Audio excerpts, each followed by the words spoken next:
Oi, gente! Hoje é dia do quadro Histórias Secretas do Cinema e da Música, em que eu indico discos, livros e filmes desconhecidos, mas que eu acho que você pode gostar. E hoje eu vou falar de uma banda que eu amo, uma banda sensacional, chamada Beat Happening. Se você curte esse tipo de quadro sobre cinema, música e livros, inscreva-se no canal, ative o sininho para receber as notificações. Eu tenho quadros novos de segunda a sexta.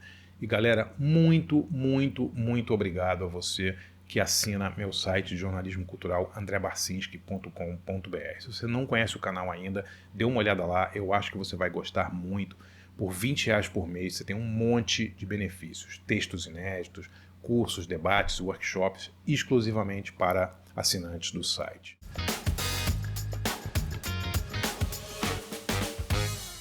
Galera, hoje eu queria falar de uma banda única, uma banda que criou uma sonoridade particular, que é o Beat Happening. O Beat Happening surge no início dos anos 80 numa cidade chamada Olímpia, no estado de Washington, no noroeste dos Estados Unidos. Washington é o estado onde fica Seattle também, né? Então é muito comum a gente, quando fala da música de Seattle, fala só do grunge e tal, daquela região toda ali, e a gente esquece da quantidade absurda de outras bandas sensacionais que surgiram naquela região, né? Olímpia, por exemplo, é a capital do movimento Riot Girl, né? Aquelas bandas feministas ativistas de Bratmobile, Bikini Kill e tal, que surgem muito ali, inspirados até pelo exemplo do Beat Happening, né? O Beat Happening é um trio formado pelo Calvin Johnson, cantor, né?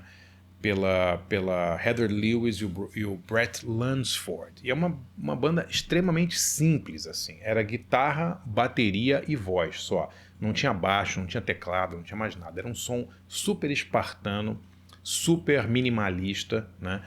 Com letras, assim, até meio lúdicas, né? Umas letras meio umas coisas até meio infantis, assim, que o Calvin Johnson cantava. Mas a sonoridade do Beat Happening era uma coisa única. Se você curte, assim, Daniel Johnston, essa coisa mais, essa pegada mais lo-fi, né? Até Sabbath, né? Essas bandas tipo Ween, assim, você vai gostar muito do Beat Happening, né? Porque eles tinham uma pegada pop, as músicas eram extremamente simples, e as letras do Calvin Johnson, mesmo que quando você lesse as letras elas parecessem coisas meio infantis e tal, quando colocadas naquele ambiente sonoro ali, daquela coisa espartana, minimalista e tal, assumiam, elas ganhavam outro significado, né? As letras elas complementavam perfeitamente a simplicidade da música, e os discos do Beat Happening eram absolutamente sensacionais de ouvir, né? Era uma coisa assim, uma revelação, né? Quando a gente pensa também no toda aquela fase do grunge ali do final dos anos 80, né, o rock americano bombando com bandas assim super produzidas, né, a coisa do metal, a influência do metal, coisas super pesadas e tal. O Beat Happening era meio que ia contra isso, era meio um antídoto a isso, né? É muito difícil classificar a música do Beat Happening, né? Músicas muito simples. Eles tinham uma ausência total de preocupação com perfeição técnica, né? Com coisas assim. Se a música estava soando bem para eles, tudo bem se ela foi meio mal gravada, se a pessoa errou o tempo e tal, né? Eles realmente não se importavam com isso. E o Beat Happening tem uma história muito legal também, porque o fundador da banda, o Calvin Johnson, ele foi o fundador de uma gravadora super importante chamada K Records, né? K, né? Essa gravadora foi tão influente que o Kurt Cobain tinha uma tatuagem da K Records no braço, né? Não lembro se era no braço, nas costas e tal. Ele era obcecado por essa gravadora e pelo que ela representava, por essa liberdade de lançar os discos que eles quisessem, de gravar as músicas que eles quisessem. Uma gravadora que nunca fez nenhum tipo de concessão, apesar de fazer um som não agressivo, não tão pesado assim. Entre 1985 e 92, o Beat Happening lança 5 LPs, galera, cada um melhor do que o outro. Se você curte esse tipo de som, os discos do Beat Happening são absolutamente sensacionais. É impossível dizer qual é o melhor. Eu acho que, para mim, talvez o favorito é o Black Candy, que é de 89, só para não errar aqui o ano. mas assim, eles tinham a manha de fazer esse pop perfeito, super simples, né? A banda é tão alternativa que ela nunca se preocupou muito em anunciar fim, ficar dando explicações sobre o que aconteceu com a banda, mas a verdade é que quase 30 anos, assim, eles não lançam nada novo, né?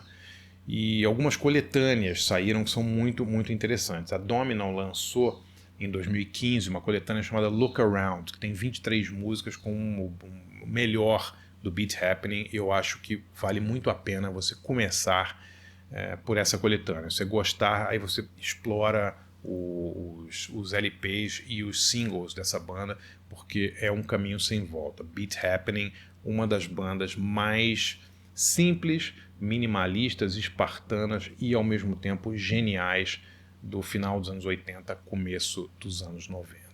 Se você curte esse tipo de quadro sobre cinema, música e livros, galera, conheça meu site de jornalismo cultural andreabarcinski.com.br. É lá que eu concentro todo o meu trabalho de jornalista cultural. Eu escrevo 3 textos inéditos por semana. A gente tem 2 ou 3 encontros, workshops e cursos por mês exclusivos para assinantes do site.